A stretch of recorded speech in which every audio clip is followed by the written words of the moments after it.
morning, good afternoon, good evening, everyone.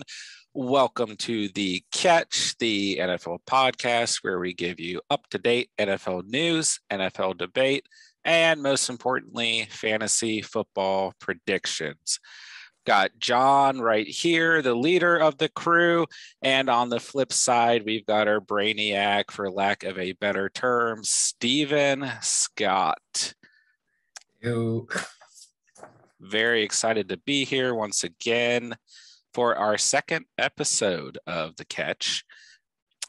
So we might as well just jump right into it. So we are kind of experiencing that bland time of the NFL football season.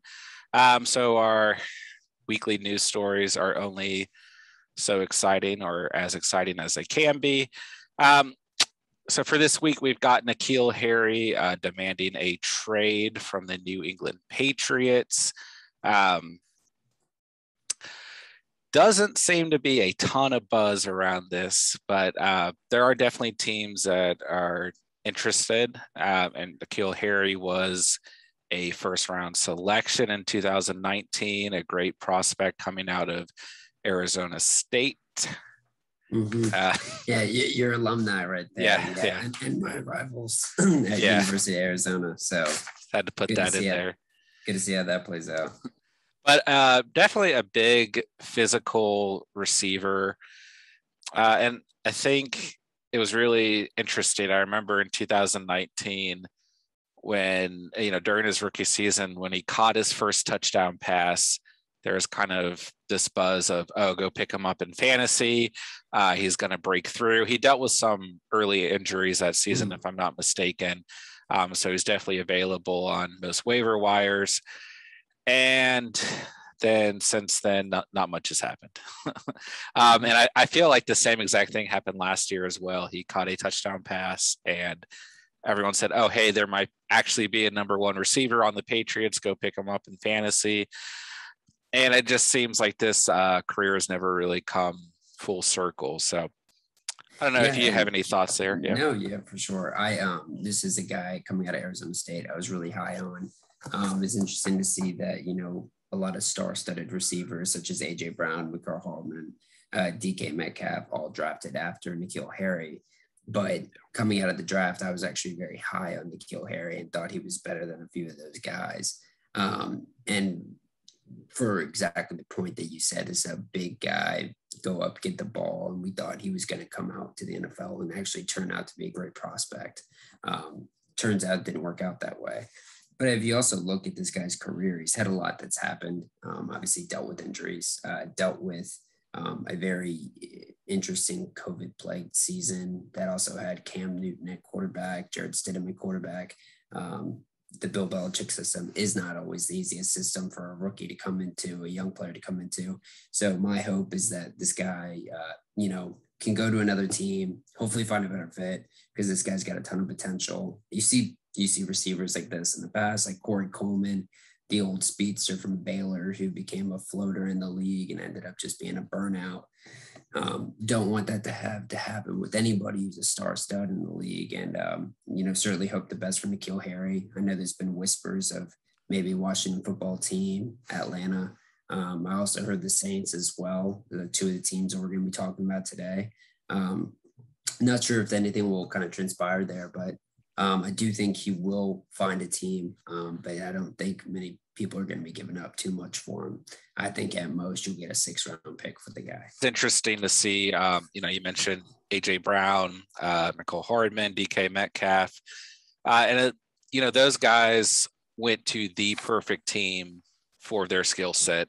And I think what we have here is a case of his skill set just wasn't a good fit for this team. Obviously, in the offseason, they go out and sign Kendrick Bourne, and they go out and sign Nelson Aguilar.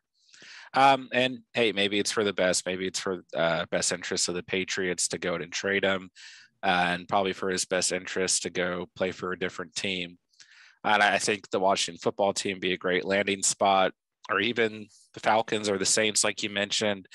I don't think this would ever happen, but like the Titans would also be a good fit, a place where he could come in and be a a number 4 receiver on that team. But usually when it comes to a player who wants a trade and people like you and myself and everyone else start speculating, we are all very wrong. He'll probably end up on like the Cardinals or some team that neither of us are thinking about.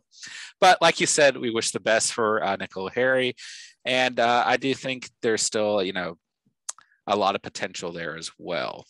Yeah, definitely not fantasy potential for any sort of time forward. But at the same time, I do think this guy can be a plug-in player, maybe a year or two down the road.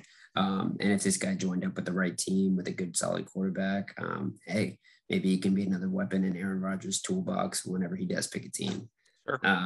But you know, shifting to another story that's been going on in the week is more of a fun topic, not much of breaking news, but you saw the Tyreek Hill, Aaron Jones race. And he absolutely burned Aaron Jones. Not much of a surprise. Tyreek Hill, the cheetah, is obviously the fastest that I can think of.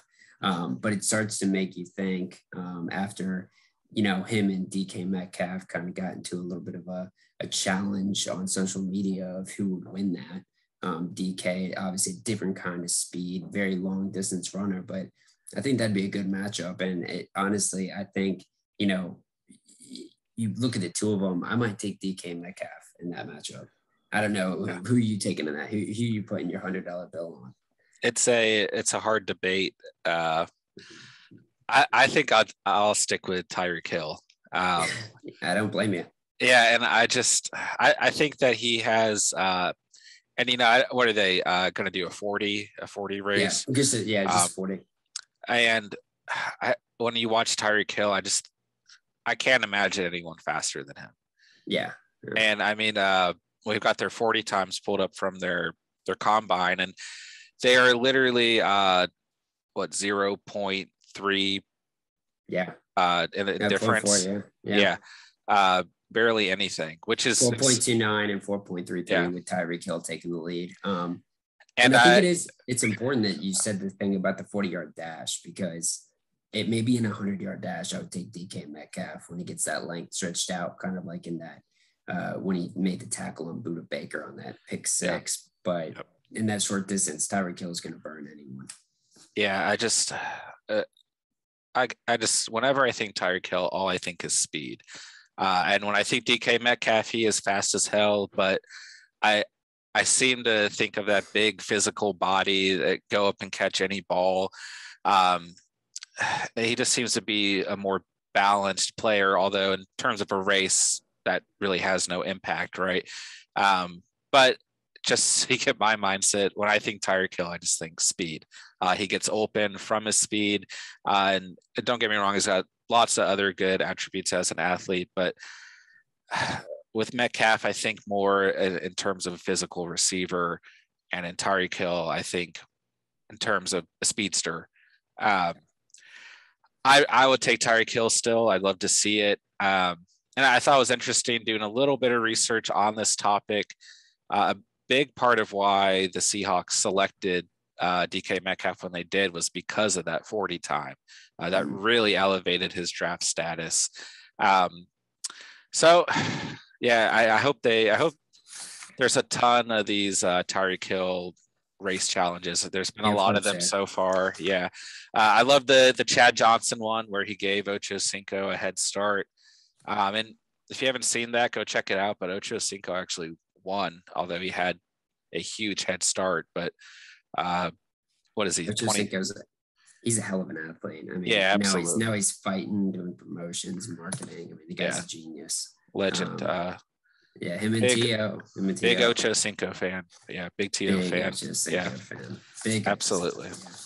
Let's go ahead and dive into our 4 teams for the week. So we've got the NFC South this week, the reigning Super Bowl champs at the top. Just to kind of remind anyone listening, anyone watching, we are still going through each division in the NFL, 2 teams for myself, 2 teams for Steven. And we're kind of breaking down each team's tandem, each team's trio. So you've got your quarterback, running back, and then receiver or tight end of your choice, and making an argument for that said trio. So we're going to go and start it off with the Tampa Bay Buccaneers. Like I said, the reigning Super Bowl champions. A very, very interesting team in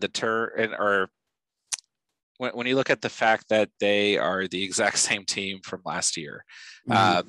I did some more research on this just to clarify. And correct me if I'm wrong, but from what I found out, the only non-returning player, and I don't know his name off the top of my head, is the offensive lineman who dropped that touchdown in the Super Bowl. Oh, Yeah. oh. I want to say it was like Marpet or something like yeah, that. But and yeah, so that's funny. yeah, I mean, I feel bad That's for the funny. guy. I could definitely see Bruce Arians cutting someone Holding that. Yeah. for that exact reason. But this is also an interesting team to analyze in terms of their running back and wide receivers. Obviously, as long as Brady stays healthy, he's the guy. But who's that starting running back? Did they truly have a starting running back last year? And these receivers they're obviously very talented. They've got a great receiving core, in my opinion, all the way down to number 4 and number 5, in my opinion. So obviously I'm picking Tom Brady here. I mean, lots of things to say, right? Not a lot to say, right? He's QB number 11 in fantasy. His average draft pick is number 76 overall. And I think that's pretty appropriate. But, for what it's worth, Tom Brady threw for over 4,500 yards last year and exactly 40 touchdowns. I mean, he had a phenomenal season last year. I know it got off to a rocky start. But when you look at what Tom Brady's going to be able to do this year after having a year in that offensive scheme, having a year, which like you mentioned earlier, COVID, this was not your normal off season, not your normal football season. And when you look at the fact that he's got a year in the books with this team, he's got all of his pieces returning. I think this team could be very scary, especially considering that they have a super weak schedule. They have one of, a little fishy, right? Okay, yeah. Yeah, always, every year. Whatever team Brady is on, yeah. He gets the calls in the easy weeks, and he's gonna light it up this season, and the whole offense is. Yeah. And we'll talk about that a little bit more later on. But if I had to pick a running back here, just looking at the stats, I'm going to go with Ronald Jones. He played a majority of last season. I know that Fournette really took off in the postseason, had a great playoff run, played very well in the Super Bowl, was a huge part of that Super Bowl victory. And I still like Leonard Fournette. I like both of these guys a lot. I think they have a very good two-back system. But I just have a feeling that Jones is going to out-edge Fournette. I know that some people are going to argue vice versa because we've seen more Fournette recently. I just have a weird feeling. I just think it's going to be Jones, and I don't really have a. I think that's and I think it's fair. I mean, you look at this tandem. Actually, it's not even a tandem now because you add a couple other pieces in the backfield to catch out of the backfield. I personally, this is going to be a muddy backfield. No clear starter probably is going to come out of it. But I do think that there's something to be said for the fact that in the playoffs, when all the leverage was on the line, that's when Leonard Fournette took over, became the lead guy. The coach does not trust Ronald Jones when it comes to fumbling the ball, when it comes to pass catching. And I think Leonard Fournette proved a lot. And with that offseason, with no COVID and being able to work with Tom Brady, I think he's going to build, and he is a better pass protector too than Ronald Jones. So I think that this is going to end up becoming I would say a 60-40 split with Leonard Fournette in the lead out of those two. Yeah, and I won't be surprised if that happens either. And when you're looking at things, you essentially replace LaShawn McCoy with Gio Bernard. And I won't be surprised if Bernard gets some touches throughout the season as well. But Fournette only had 367 rushing yards with the team last year in the regular season, but he also only started 3 games. Backhand, you've got Ronald Jones starting 13 games and rushing for just under 1,000 yards and 7 touchdowns. but Fournette still had 6 touchdowns. So you're pretty neck and neck there. So I won't be surprised if Jones comes out on top or if Fournette comes out on top. But I think for the sake of argument, I'm sticking with Jones for now, just because he played a majority of the season last year. So you've got. Are you taking either of these guys in fantasy? Let me ask you that. Yeah, that's a great question. So you've got Ronald Jones looking at running back number 32 and Fournette at number 36. The average draft, predictions would be number 79 for Ronald Jones and number 74 for Fournette. Here's what I'll say to answer your question. I think if you draft one, you have to draft the other, which is obviously that's a big commitment, right? And you probably have to do it, and back to back, whatever rounds that's going to be. I just can't. I would not be confident, moving forward with the team with just Fournette on my roster. Barring any injuries, one of these guys gets injured, then it's going to work to your advantage if you have the non-injured one, because he's obviously going to be a starter. And I think there's other backfields in the league that are have similar circumstances, but it's going to be hard to pick one of these guys and know that the other guy might end up getting all the touches. So I am probably going to stay away. Clear stay away.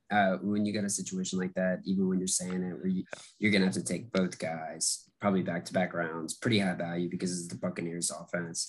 And both these guys, you could throw a dart and still be wrong because it might end up being Giovanni Bernard who catches the touchdown out of the backfield. So for me, this is a clear stay away. And I do think Leonard Fournette holds the most value in terms of if you're going to have that NFL running back for your team going forward. I think when it comes to playoff time, he's going to be the guy again. But I do think neither is a really good fantasy option here. But Ronald Jones, very talented running back, heck of a performer, and this guy could be a star. I just think he needs to get away from Bruce Arians. That's the big thing. I just think he needs to get away from there. And I haven't really given him a lot of trust. Yeah, I believe in this backfield 100%, and like you said, they're going to be on part of the firepower of this team. But also, like you said, it's just a clear stay away in terms of fantasy football. So, going to dive into the receivers here. Obviously, you've got Mike Evans, you've got Chris Godwin, then you've got Mr. Big Chest himself, Antonio Brown, and then just to go ahead and mention them, you've still got Tyler Johnson, who is a huge speedster. Good. He's really good. Yeah, absolutely. I agree. And you got Scotty Miller, who Tom Brady really likes. And I think he's a great number 3, number 4 slot receiver. This team on paper, also when you mention the tight ends, you still got Cameron Brate, you still got OJ Howard, you still got Gronk. This team is scary. Stacked. If you're an opposing defense, there is a lot to study when you're looking at this team. I don't think until I really, had everything out in front of me, I realized, because you're talking about, you got Scotty Miller, you got Tyler Johnson, and those are, very deep on their depth chart. That's your 4 and your 5. And that's not even your 4 and your 5 read, because you got Gronk in there. OJ Howard, if he can stay healthy, this guy is a beast athletically. Him and Tom Brady paired up, that could be a nightmare. So this offense is going to be terrifying, which also gets, not to get on too much of a tangent here and go backpedal to Tom Brady, but I don't see how Tom Brady isn't just the biggest value here. And I think you were going to touch a little bit on that, about who the biggest value on the team is. I think it's Tom Brady because of all these weapons here. You've got 7-8 receivers here that are going to be lights out. Your O-line solid. You already just had what you said, like close to 4,500 yards passing and 40 touchdown passes. And that was with a COVID season. this could be an MVP season. He's already got the narrative written for him. This could be that year. Yeah, it's there's a lot to touch when it comes to this team. I think that's why we wanted to start with them. Mhm. And just for the sake of my argument here for my trio, I did choose Mike Evans. I'm really big on Mike Evans. You know, I think all these receivers are going to have a great year, right? So with fantasy out of the picture, I think this is, hands down the best trio of receivers in the NFL. They're all going to have a great season, right? With fantasy in perspective, you've got Mike Evans as the wide receiver number 11, average draft picks number 42. Chris Godwin at receiver number 17, going on average pick number 47. Then you've got a B going as wide receiver number 48, average draft pick at number 115. Mhm.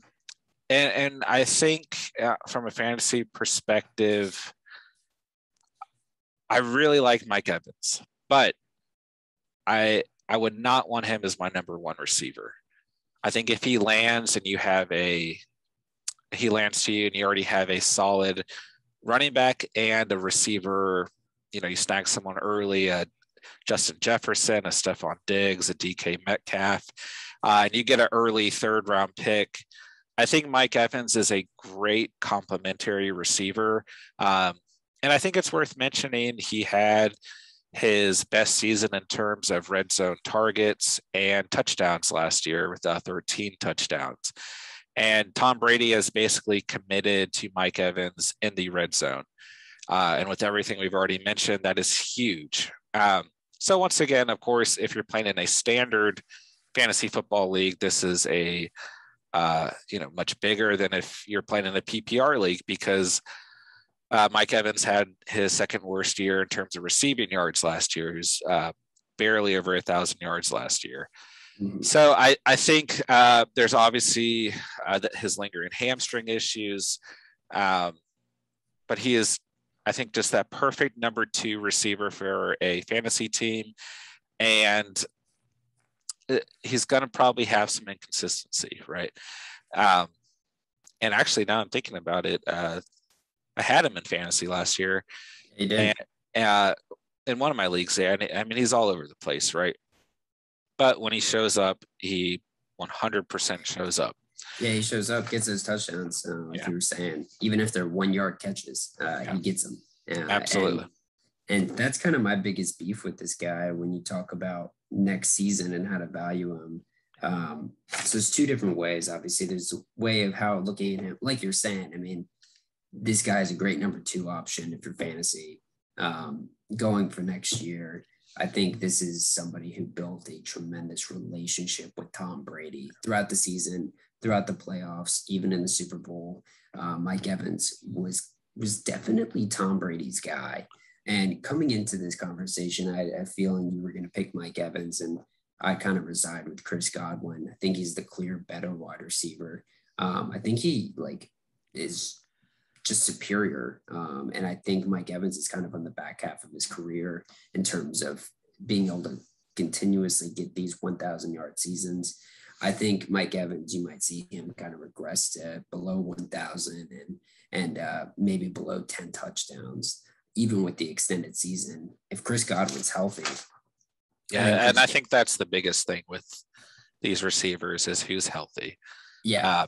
Chris Godwin only started 12 games last year and only had 840 receiving yards and just 7 touchdowns. But obviously he missed a couple games as well. And I think what worries me about Chris Godwin is that he seems to be the perfect decoy receiver. You have to, I mean, who are you going to put your number 1 corner on when you're matching up against this team, right? Yeah. And I think that Chris Godwin is probably the biggest threat on this team. And you'll probably see the best part of a defense for most of the season. So it's hard to evaluate. Injuries are going to be a huge factor with both Mike Evans and Chris Godwin. And I won't be surprised if either of these receivers catches 10 plus touchdowns and over 1,000 yards, or if they both do it. But on my end, I'm a huge stats guy. I always look at the year prior stats. Mm-hmm. Sometimes that really helps me out, and a lot of times it doesn't help me out. So I'm just looking at the fact that Mike Evans had one of his best seasons, if not his best seasons ever last year. And, including in those other factors we've already talked about with Tampa Bay really just being lights out more than likely this year. So we can go ahead. Let me say this. Yeah. Sure. So when I was thinking about kind of just breaking down this offense and their roster in particular, it's like the offense that this kind of reminds me of, and I think the season that we might see this year is the Denver Broncos with Peyton Manning at the helm, where he had 4 receivers with 10 touchdowns. That was when he had Demaryius Thomas, Julius Thomas, and Wes Welker. I mean, he had the whole crew coming out, and everybody was balling. Yeah, and Emmanuel Sanders too. Yeah, Emmanuel Sanders. Everybody was cooking. And I think that's what this team could really be. And I think that's what's going to spell that Tom Brady MVP type of season, maybe towards the end of the year. I hate Tom Brady. I respect the hell out of him. But the more that I'm looking at this, and again, like you were saying, the schedule, I'm thinking that this is going to be something where, if I'm looking at future MVP odds, Tom's got to be rising right now. Yeah, absolutely. Yeah. What do you think about Antonio Brown this year? Because that's my burning fantasy question for the Bucs. Is Antonio Brown the best fantasy value on this team? Like I mentioned, he's looking at wide receiver 48, and his ADP is number 115. Only 483 receiving yards last year, but only 4 games started with Tampa Bay last year as well. He did technically play in 8 games. He just only started 4 of them. Only 4 touchdowns as well. So those are actually pretty good stats when you're looking at things. Mm-hmm. But I think this is as hard as a receiver to evaluate as anyone. I don't know what to expect out of Antonio Brown, but I think that there's a lot of upside there. I don't know if you have any thoughts on that. Yeah, I mean, I think the question itself, is this guy great value? Yes.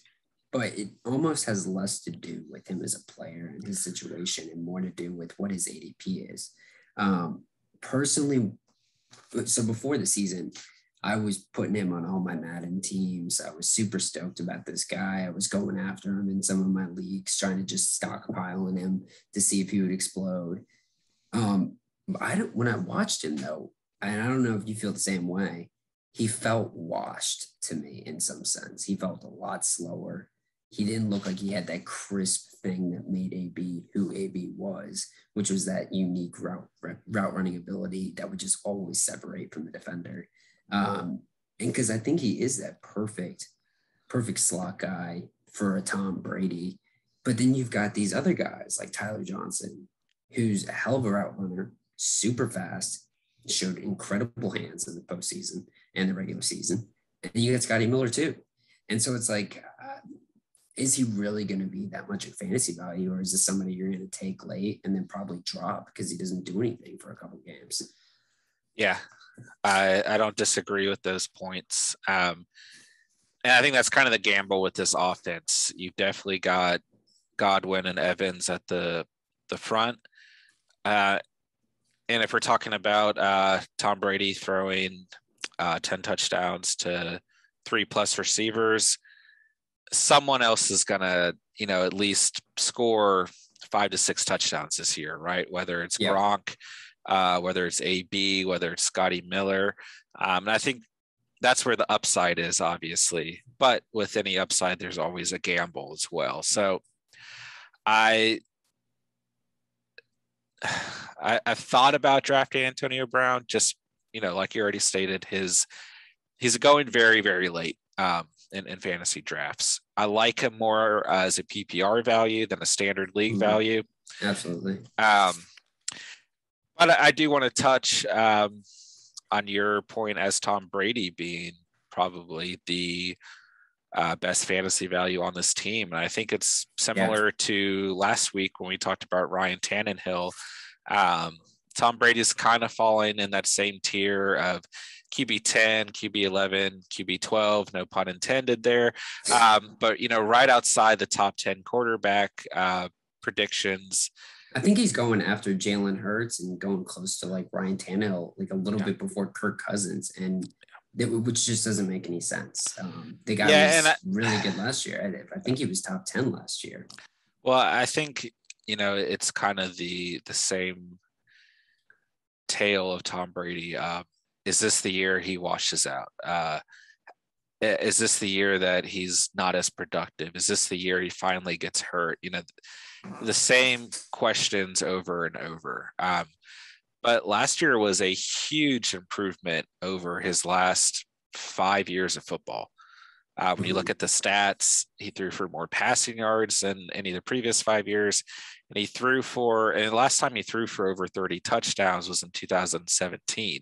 And he only threw 32 touchdowns. So last year was a huge year for Tom Brady as an athlete, proving himself, et cetera, et cetera.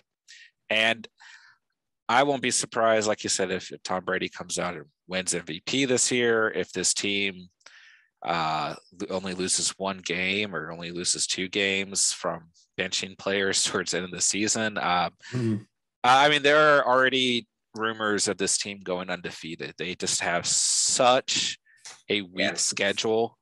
And I don't personally think that's going to happen. I think they'll, we'll close out the night on our over-unders, but I think this team will at least lose 2 to 3 games.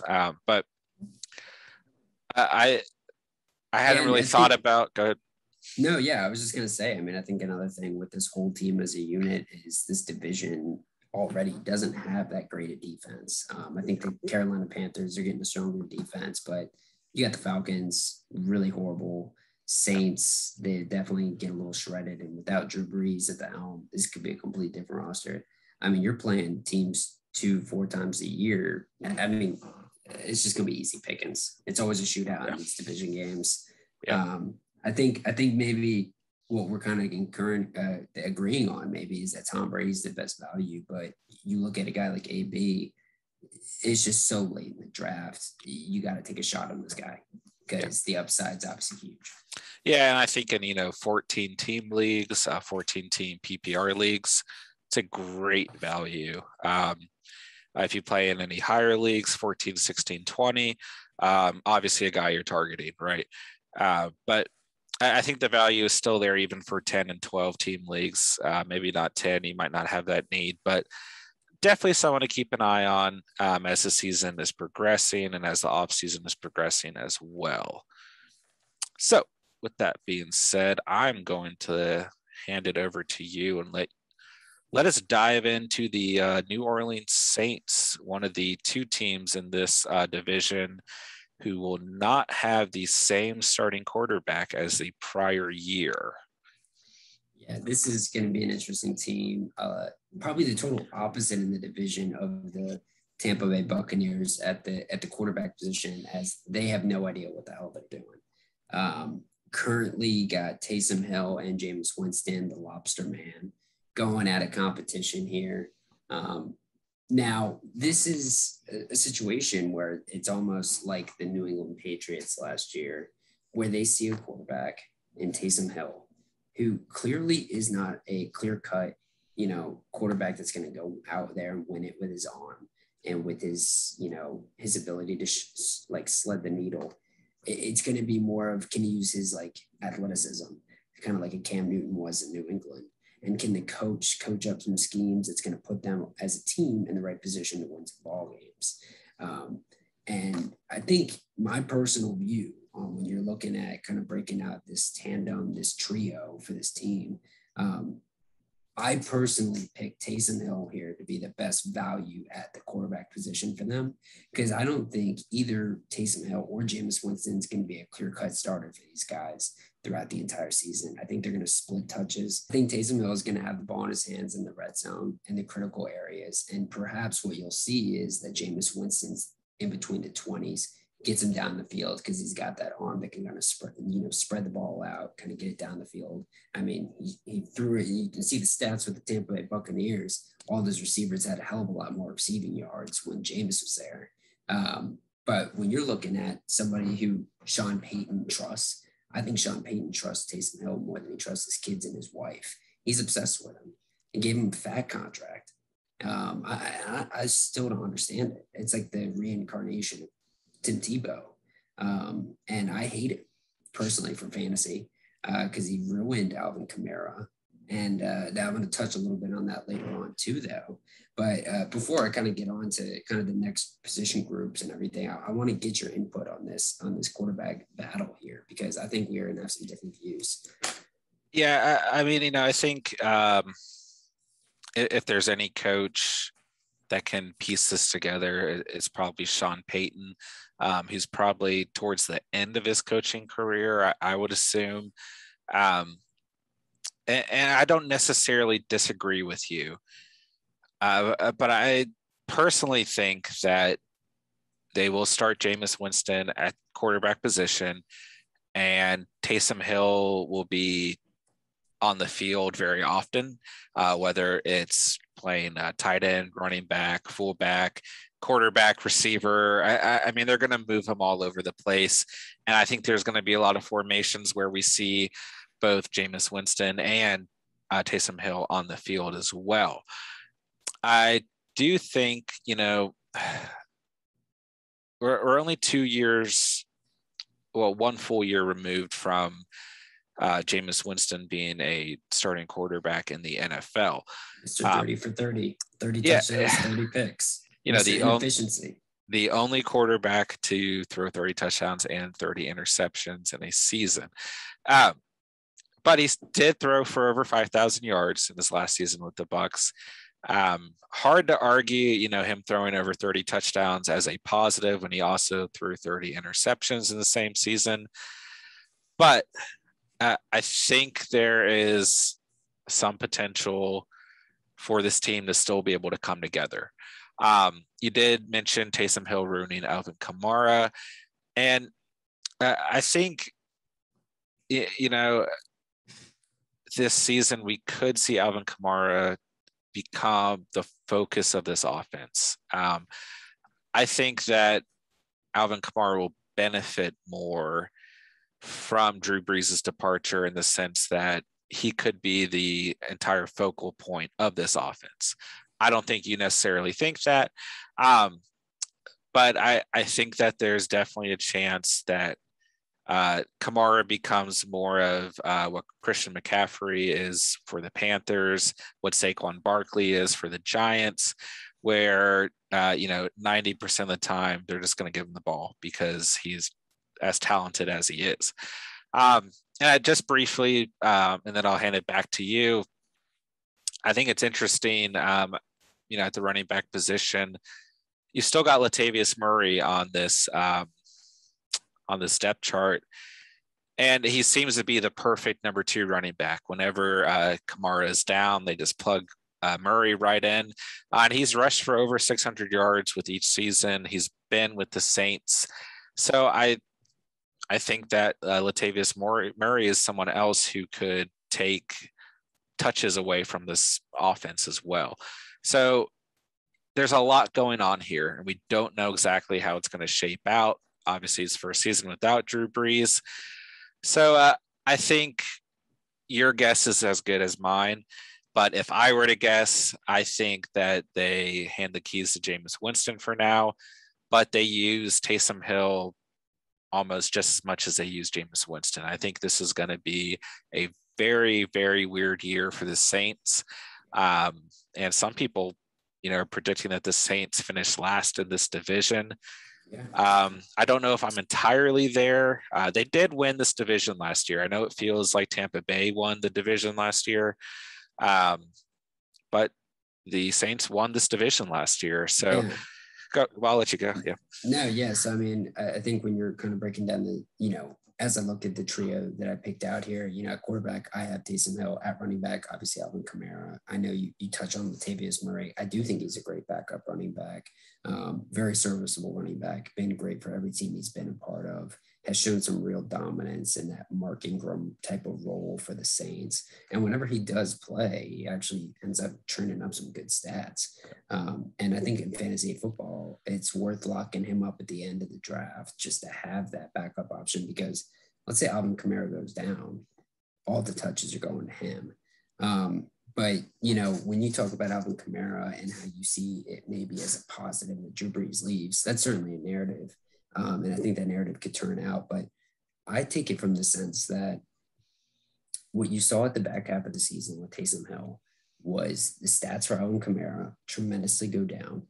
Kamara went from being a top running back to outside the top 10 running backs. And a large part of that is because he didn't get the touches anymore from the receiving. Guys like Taysom Hill, he wasn't dumping it off as much. He was running it more. He wasn't giving all those red zone touches to Alvin Kamara either, because he would run it outside of that one game where Alvin Kamara had that notorious game where he had 6 rushing touchdowns. That was my argument. So now I can't get that. But yeah. So I mean, he had that one game, but you also take away those 6 touchdowns, his season looks a lot different. But so you got Jameis Winston, you got Taysom Hill there. That's a lot of inefficiency at the quarterback position. And I don't see either of those guys dumping it off. Jameis is going to rather launch it in the air before he dumps it. And I think that also, so that the recipe there is that I think Alvin Kamara is a good back still, but not a top 4 running back. And currently his ADP is 4. So I wouldn't take him there. I think there's other guys that I would love to take over him. And it hurts because I do love Alvin Kamara as a running back. Let me ask you this question. I've seen, obviously there's a lot of different rankings out there. I have seen some sites putting Kamara at like number 10 overall. So if you're that late in the draft, 10, 11, or 12, let's say. I'm taking him. I'm taking him. And I think he's a steal that late. I think I think between picks 1 and 8, I think I'm a little wary like you are. But I think after that, he's an absolute steal. I don't think in a lot of drafts he's going to last that long. But let's run through the scenario real quick, right? So let's say you're at the top of the draft. Okay, who are you taking? Christian McCaffrey, Alvin Kamara. Christian McCaffrey. Saquon Barkley, Alvin Kamara. I was going to say I'll take Kamara. I will. Yeah. Okay, yeah. Zeke Elliott, Alvin Kamara. It's another rough one. I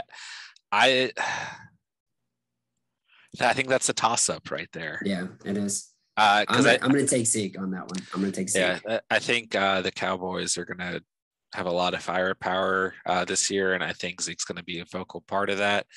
And I would probably take Zeke as well. I think I agree with that. Dalvin Cook, Alvin Kamara. I'll take Dalvin Cook. Okay. Heck, let's push this back a little bit. Let's do Jonathan Taylor, Alvin Kamara.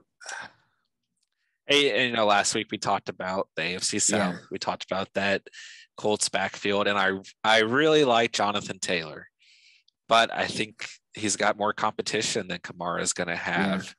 Yeah. And then the only other guys I can really think of would be Derrick Henry, who I would definitely take. I'm a big Derrick Henry guy. Yeah. And then Nick Chubb and Aaron Jones would be the next. I would take him over Nick Chubb. I would take him over Aaron Jones, but I don't know about Nick Chubb. I'm still big on Nick Chubb. I had him last year. Some injury concerns. It's a topic for another night. But I really like Nick Chubb. Let me ask you this, because let's say Jameis Winston's quarterback or Taysom Hill's quarterback. Which one do you think ends up being better for Alvin Kamara's fantasy value? I would personally say Taysom Hill. I think Taysom Hill is more than likely to listen to Sean Payton who will probably say we need to get the ball in the hands of Alvin Kamara as much as we can, whereas Jameis Winston's going to turn the ball over more. And that's going to be a problem for their offense. Not only their scoring output, but putting them in bad situations where they're at second and long, third and long, and then he doesn't dump it off. So Kamara's not getting it. I mean, and this 30 for 30 season Jameis Winston had, he also led the league in fumbles. I mean, that was his most recent season. Yeah. I don't think LASIK surgery is going to help this. Jameis Winston is a really good guy, but I think if you're looking at it from just the pure fantasy and the pure NFL value as a player, I'm taking Taysom Hill there. I don't know. What are your thoughts, though? Yeah, and like I said, I think this team is very difficult to assess right now. It definitely become more clear as the season goes on. I would say the only sure player I would draft would be Alvin Kamara, and I'll consider him in the top 10. I think the only players I would definitely take over him are the ones we just went over. But let's say you're at the top of the draft and Austin Eckler's there, Zeke is still there, Jonathan Taylor's there, Kamara's there. I would probably take Zeke and Kamara, out of that group. So one piece of this offense that has been Mr. Consistency is the one thing that I'm still very excited about in this offense. And especially because the rest of the fantasy world is not as excited about anymore. And that's receiver Michael Thomas. And so I made the argument that I think Taysom Hill is better for Alvin Kamara, but I think Jameis Winston could be amazing for Michael Thomas. I mean, Michael Thomas has built his career off of catches and things like that. But if you can also put in their yards and touchdowns and still getting a ton of targets because they don't have anybody else to throw it to, this could be a very dominant season for Michael Thomas, especially when you're getting him at ADP 32. You're getting him around the third round. I mean, imagine loading up at running back the first 2 rounds and taking Michael Thomas at 3. Yeah, I think so. 2 years ago, I was huge on Michael Thomas. Very, very big on Michael Thomas. In our league, I selected Tyreek Hill over Michael Thomas, and I regretted that. Michael Thomas had a historical season, his best season of his entire career. Last year, not in our league, in a different league, I chose Michael Thomas in the first round, and that turned out to be, it was an awful pick. He was a very, very hard fantasy football player to have on your roster last year. Didn't know when he was going to start, didn't know when he was going to be injured, had some issues inside the locker room, just kind of all over the place. Definitely a down year last year. And I definitely agree with you. I think that Jameis Winston will be very good for Michael Thomas. And we did see a little bit of chemistry between Taysom Hill and Michael Thomas last year as well. Yeah, we did. It's going to be hard for me personally to select Michael Thomas in this coming draft or this coming year, but I think he's as good of a receiver as anyone in the league. And I think, last 2 years, you've seen him as a top 3 receiver in terms of fantasy football, maybe people were taking him, I feel like he was the number 2 fantasy pick at receiver the past 2 seasons. Right up there with DeAndre Hopkins and Devontae Adams. And you're right. I mean, he's dropped a huge amount. Probably too much. Yeah. Too much. I think that there's a lot of fantasy value there. Whether Taysom Hill or Jameis Winston is the starting quarterback for this team, it's still going to be hard for me to draft him after last year, which, as fantasy usually works for me, he'll probably have a great year this year. I'll get him and I'll beat you in the championship with him. Sure. Yeah. We'll go with that narrative. Yeah. Three-peated. Yeah. Okay. So, I think he's hands down the best receiver on this team, obviously. And I hope he has a good season. I hope he rebounds. Historically speaking, he was on pace to do things that no other receiver has ever done. And he could still get back to that status after a down year. It's just crazy looking at his stats from last year, 0 touchdowns last year. under 500 receiving yards. And he's never been a huge touchdown guy. He's never scored more than 10 or more than 9 touchdowns. Never even had 10 touchdowns in a season. Like you said, he makes his money off of receptions, and I would argue off of receiving yards as well. So very productive receiving yards wise. Yeah, I think he can be a comeback player of the year type candidate.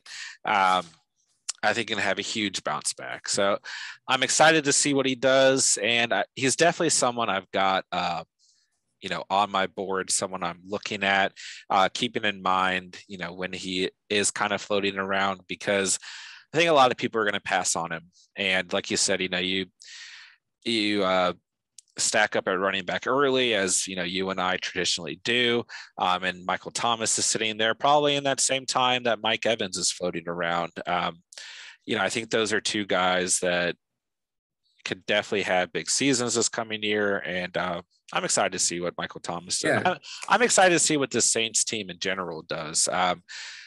It might be a mess. It might be okay. I think they have some potential as well. It's going to be something different, though. I think knowing Sean Payton as a coach in general, I think this is going to be an aggressive offense. Sure. I think they're going to know that they're playing behind the ball when it comes to personnel, and I think they're gonna go for it on 4th. They're gonna do some special teams craziness. They're gonna do things that are out of the box, because that's what creative and good coaches do. And Sean Payton's one of the best of them. And I think, so like my fantasy buzz on this team is Michael Thomas, just after you look at the value. But I think another player that would be interesting to see here is kind of who's going to be that breakout guy on the Saints offense that's not listed. And I think it could be the tight end sleeper of the year and Adam Troutman. I don't even have too much on this guy, other than the fact this is going to be a massive body coming at the tight end position who's going to reap all the tight end targets in this offense that has historically, over the past years, valued the tight end position, targeted in the red zone. And you're going to have a guy like Taysom Hill or Jameis Winston who are going to rely on a big body in the middle, which has been a safety blanket for quarterbacks. And I think this is a guy who could end up doing really well. Picked in the 3rd round. The Saints don't have a whole lot of draft capital, and they invested in it into this guy. That shows a lot to me when teams do that. This guy came out of Dayton, 6'5", 250, massive body, great athleticism, great features. And I think this guy could be a very solid tight end, and kind of make a name for himself. I'm not saying this guy's going to be a top 5 tight end, but somebody that you could take at ADP 198. This guy might go undrafted, and you could still pick him up, and he could start week 1 for you. Yeah, he definitely fits the bill of what Sean Payton and the New Orleans Saints do. He's a quarterback turned tight end. And the Saints, like you already said, definitely value the tight end position. I think letting Jared Cook walk this offseason is a huge loss for them. He scored 7 touchdowns last year, over 500 receiving yards. Year before, over 700 receiving yards and 9 touchdowns. Did have some injuries here and there, but played really well for them. Obviously, we've seen what Jimmy Graham did for them. And, I think that the way this offensive works, they will definitely be utilizing the tight end. So for sure. Yeah, you could definitely be right. This might be the sleeper of the year. Someone on this team at the tight end position is going to benefit and is going to have targets. And seems like your boy Adam Troutman might be the head contender for those targets. The Troutmeister is coming in for that money. It'll be interesting to see if you draft him or not. I will. You will. Okay. I'm telling you, I'm coming for him. I'm going to lock it up. I'm going to come after him at the end of the draft. This is what I typically do. I think last year, I don't know if you remember, this failed terribly, but I drafted Brian Edwards, a receiver out of Oakland or Vegas now. Failed terribly. I cut him after 1 week, but at those back 2 rounds of your fantasy draft, you want to take a shot on a guy. And the thing I value more than anything else is how many touches can this guy get? What's the volume like? And Troutman, I think he's got unlimited volume, because the only other person he's really competing with is Michael Thomas and Alvin Kamara. So that's kind of my thoughts there. Well, I think Traycon Smith is still going to see some targets. A great deep threat. And Yeah, again, absolutely. Jameis Winston could light that guy up. He could Yeah, end up being like the Ted Ginn Jr. part two. yeah. But I do think when you look at the rest of the tight ends on their team, they are primarily blocking tight ends. So I think that'll definitely be an interesting storyline to follow as well as the season progresses. Mm-hmm. Absolutely. Do you want to jump on over to your second team here? I'm excited to talk about them. Yeah, I am equally as excited to go ahead and dive into the Atlanta Falcons, a team that seems to be on the cusp of a rebuild. Their owner would argue that they are a win now team, um, and I don't think they are the best team by any means in this division. But I don't think they are to be undervalued in this division as well. So for my tandem, I've got Matt Ryan, obviously, Calvin Ridley as my number one receiver, obviously, and then an interesting running back situation here with the signing of Mike Davis, someone who saved your fantasy team last year as you had the consensus number one overall pick. There we are, Christian McCaffrey on your roster. Very smart move, very smart play by you to go ahead and pick up Mike Davis early on. But this team, I think they can compete in this division. I think that Matt Ryan is at the end of his career, but I think that Matt Ryan is still a very good quarterback.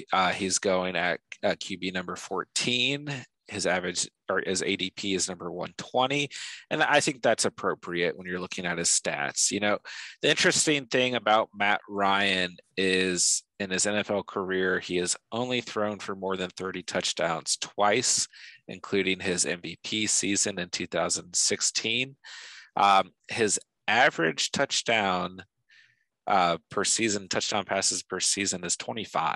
From a fantasy perspective, that's not great. That's pretty bad. That's Yeah. pretty bad. And he's always needed to improve that touchdown total. I've never, I don't think I've ever had Matt Ryan on a fantasy team. He's just always one of those guys. He's kind of lingering there. He's going to be serviceable, but not exactly worth the value when you can draft him. And I think Matt Ryan's a good quarterback. I really do. But from a fantasy perspective, and even from a Super Bowl winning quarterback perspective, obviously we've got your notorious 28-3 lead. Not entirely Matt Ryan's fault by any means, but this team, obviously from a fantasy perspective, a lot of people are looking at this team and doubting them because Julio Jones is gone. And obviously the departure of Julio Jones is huge for this organization. He is arguably the best Atlanta Falcon to ever live. Probably the best, most consistent Atlanta Falcon in terms of fantasy football. Mm-hmm. But Calvin Ridley is a great receiver. Over 1,300 receiving yards last year, 9 touchdowns. He's had at least 7 touchdowns his first 3 years in the NFL. I think the interesting argument here is, did Calvin Ridley benefit from Julio Jones being on this team? I know Julio was injured a great deal last year. And we saw Calvin Ridley on the field a lot more without Julio. And obviously from a reception standpoint, from receiving yard standpoint, both of those improved. But now that defenses have an entire offseason to plan around that, and knowing for a fact that Julio Jones will not be on this team, does that hurt Calvin Ridley or does that help him? Can he truly step up and be what Julio Jones was for this organization, a true number one receiver? So I think there's some speculation there. I'm not personally as high, and from a fantasy perspective, we've got Calvin Ridley going wide receiver 4, his ADP at number 24. I'm a little wary of Calvin Ridley from a fantasy perspective, as I am essentially this whole team. And, I like, yeah, I'll let you talk. Let you talk on that one. No, yeah. I mean, I think the reason I want to jump in here is because I couldn't disagree with you more on this topic. I know we've talked a little bit about it before because you I remember at first you were quite surprised about how much buzz Calvin Ridley's getting in. When you bring up the fact about there was the absences of Julio Jones last year, and you kind of got to see this guy do his thing. You didn't just see him do well. He really shined. Averaged over 100 yards, balled out. He can actually score in the red zone, unlike Julio. Not saying that's Julio's fault, but maybe Matt Ryan just feels more comfortable with him there. And I think this is a guy who catches everything, super fast, very, very slippery, always gets away from the defender, and has shown pretty good injury history where he's been healthy.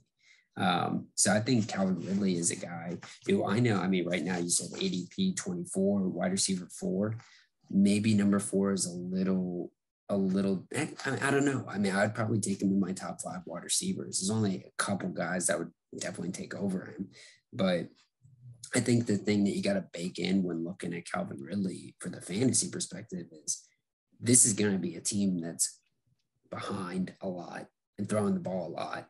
And coming from a system with Arthur Smith, I think he's going to get a lot of play action, deep shots to Calvin Ridley too. And I think he's definitely going to benefit from this. And so I like Calvin Ridley. I would take him in the very beginning of the 3rd round.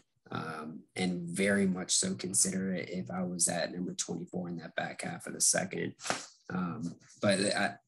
As an actual receiver and his replacement of Julio, he'll never be able to fully replace Julio as the legend he was there. That's for sure. But I do think he's going to be able to come in here, and I think he's going to be able to really kind of be better than Julio was the past couple of years. So I don't know. That's my stance on it. I'm a firm believer in Calvin. I do think he is going to be a top 3, top 4 wide receiver next year. Yeah, I don't doubt Calvin Ridley. I personally am more comfortable taking some of the receivers you see on the board after him. DK Metcalf, someone who I did not draft last year, who I was really big on and instantly regretted. Even DeAndre Hopkins, to a point, AJ Brown. And I'm personally really, really big on Justin Jefferson going into this year. And on a lot of draft boards, you've got those 4 guys after Calvin Ridley. And I think, for myself, I'm just a little worried about how this offense is going to shape out. Obviously, Ridley's the guy. He's going to get a bulk of the targets. We know that Matt Ryan's going to throw the ball a lot. I don't disagree with you. I think he's a great red zone target. He's shown that he is not only good in the red zone, but he's good on the latter half of the field as well. He can stretch the field, like you said, very slippery, get away from defenders. So I don't doubt that he can step up to that number 1 position. But I'm just a little weary of this offense overall. I don't blame you for that. Outside of, Arthur Smith, he may be a little bit gassed up as a coach. I like him. Got a cool story. I didn't actually know until listening to Chris Collinsworth podcast that his dad was the founder of FedEx and that whole deal. Guy's got a really cool story. I definitely encourage anyone to go out and listen to that when you get the chance to. But I do think he's going to help Matt Ryan the most. And I think Matt Ryan's really going to benefit because I think the Arthur Smith system sets you up into a place where you don't have to do too much. And that's why he made guys like Ryan Tannehill so good. And Matt Ryan was always put into a position where he had to always gun it, always throw it down the field, always do this. And he never messed up. He was always very efficient, going back to even his time in Boston College. So, yeah, I get the question marks. But I think we both agree the biggest question mark is what the hell they're doing at running back. Yeah. How do you enter the season with Mike Davis as your starting running back? Yeah, that would be, my burning fantasy question for this team too. You've got Mike Davis at running back number 24, as ADP is number 75 overall. Do you think he's worth that risk? Obviously, like I mentioned earlier, he really helped your team out last year, but he really didn't have any expectations last year. This year, he is the lead back. He doesn't have to worry, or he doesn't have that back of his head. Well, CMC is going to come in here and replace me any day. I'm just going to go out here and ball out. Look forward to the contract I'm going to sign in the off season. He is the number 1 back on this team. Um, and, he only started, he started 12 games last year. Basically Which the is, running back all yeah, year. yeah, which is essentially the whole season, right? Only rushed for 642 yards and 6 touchdowns. Um, he had some big games too. He had some games that made up the bulk of those numbers as well. Mm-hmm. So I guess that's my question for you. Do you think he's worth the risk? Because obviously there's some upside here. If this offense does the opposite of what we're both speculating and really starts to take off, he's a number one running back, as long as he stays healthy. And a number one running back presents fantasy value, even if you're the Houston Texans or the New York Jets, so especially since you had him on your roster last year, I'm interested to get your input on this. Yeah. Actually, this is a guy who I'm definitely targeting in fantasy football. So, obviously differs from my opinion about, when talking about what are they doing going into the NFL season without their running back, shaped up a little bit more and having Mike Davis as a guy, that differs completely in my fantasy perspective. I'm targeting him. He's on ADP 75. Running back number 24. This is a guy who has literally no competition in the backfield. So I think unless they bring in some guys, like maybe if they brought in like Adrian Peterson or a couple other free agents that are still out there, which I do actually envision happening before the season starts. Their backfield is atrocious. Their next even mentionable player is Cordell Patterson. Don't get me wrong, any of these young guys, even veterans on the team could step up and become, we've seen crazier things, but I'll let you go ahead and finish. This backfield is bad. Yeah. It's terrible. And I think they did this on purpose. Again, these guys are trying to cut costs. That was part of the main reason why they got rid of Julio Jones. So I think they're sacrificing this position and maybe a little bit of the season to some degree. But when you look at Mike Davis, I will say my biggest concern is this for his fantasy is that when I owned him as a fantasy asset, as well as kind of just looking at him throughout that last year, you definitely saw the tread on the tire start to take a toll on him. Yeah. And I think a large part of that was just because he's maybe never had to take that responsibility before, but he went down in value week by week. And I think when projecting that forward to him starting for the Falcons, who are not I would say they're not a better running team. I'm not too sure it's going to be like an easy transition for him to just become a starter. So I almost think if they can find somebody to spell him out a little bit, it might actually help his value over the full season, because this is not a guy who's going to be able to play full 17 game season for him. Yeah. So for me, I'm taking him, but to be honest, the type of roster I'm trying to build with him is I'm trying to take him as my fourth running back, third running back, which is going to be tough because I think he's going around that seventh round. So you got to really be heavy RB. But if you can get Mike Davis on your bench and really kind of hold him there, which you can do in a 12-team league, sure. I think that's a very solid spot for him. Yeah, I think as a number 3, number 4 running back, he's a great fantasy value. I totally agree with that. And yeah, I think he's someone who's going to be on my board as well.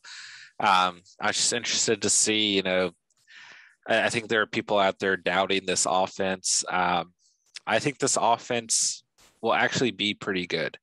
I think they're going to find a way to get it done. I don't think they're going to be overly winning football team. I don't think they're going to be as good as the Buccaneers, for example.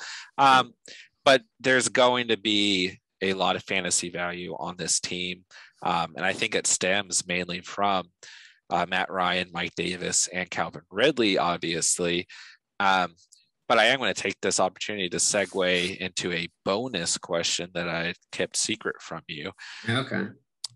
Where and how do you value Kyle Pitts? I was waiting for this. Yeah. Most exciting player out of the draft. He was my favorite player in the draft. Love this guy.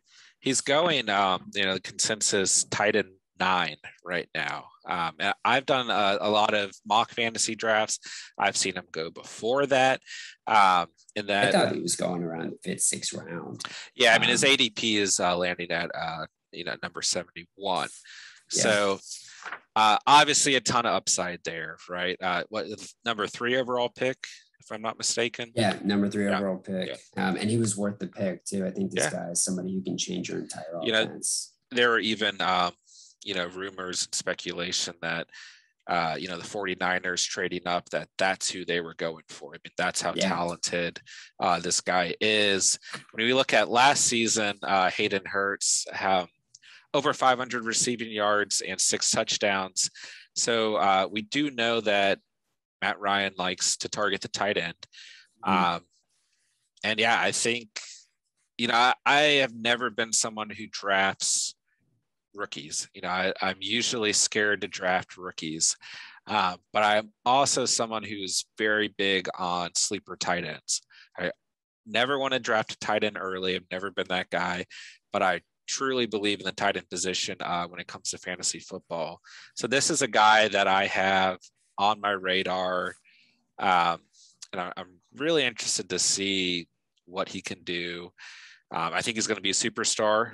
But I always want to see it in action before I actually sign someone or draft someone.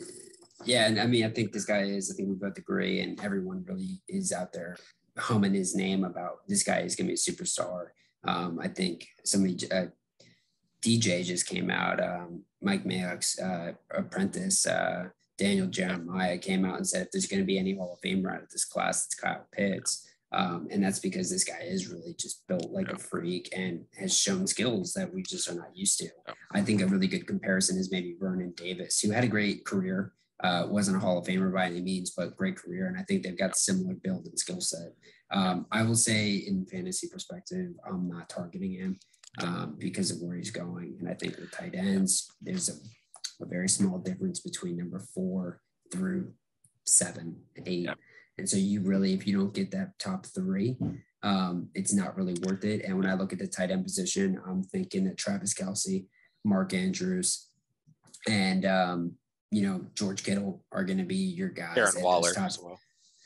Yeah, and you got Darren Waller. So it's like I'm not really seeing Kyle Pitts break into that group there. And I think the one thing that Kyle Pitts does offer is he's similar to Darren Waller in the sense that he can line up outside. And I think with this Falcons offense, you're going to see that a lot because they have Russell Gage, who's really their number 2 wide receiver, but Russell Gage is more of a slot guy. So I think you're going to see a lot of times, especially in the red zone, maybe you put Kyle Pitts out on the edge and get him to run a slant or a fade route, and he's going to bury some corners that are smaller than him. I think in standard leagues, he's going to have a lot of value. I think he's going to be a great red zone target for Matt Ryan. And I do agree with you. I think there's a lot of good tight ends going late this year in fantasy. And I probably won't be picking a tight end until pretty late in the draft. And I'm going to monitor the Kyle Pitts situation, but I doubt he'll be on any of my final rosters. But I'm definitely excited, for this offense and to see how he fits in as well.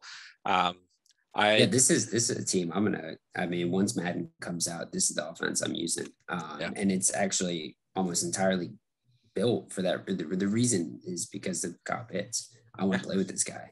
And you've still got Hayden Hurts there, who's a very good tight end.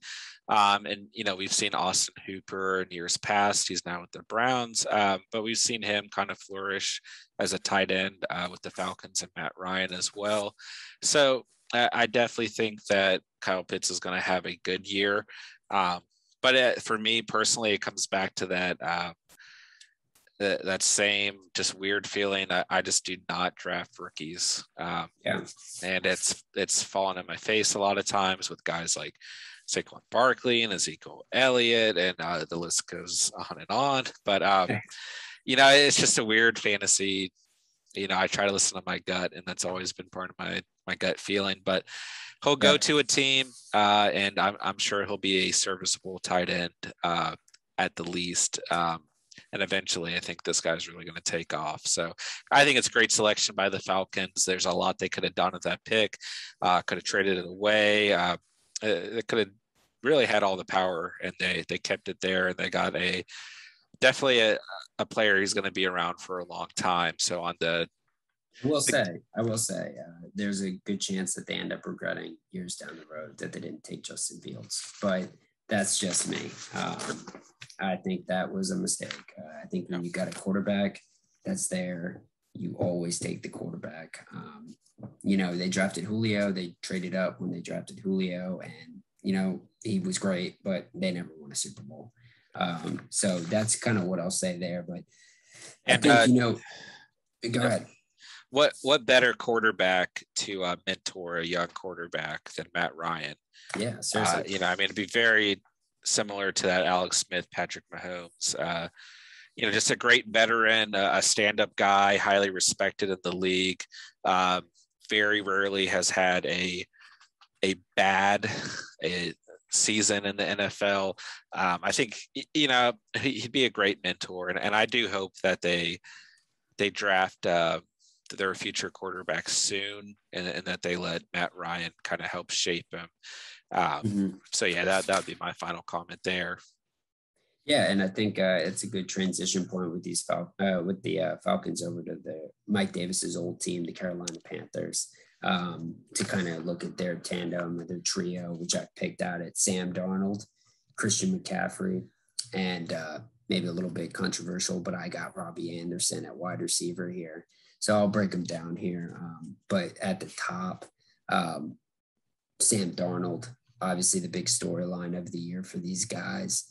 They go out and get Sam Darnold for basically pennies on the dollar.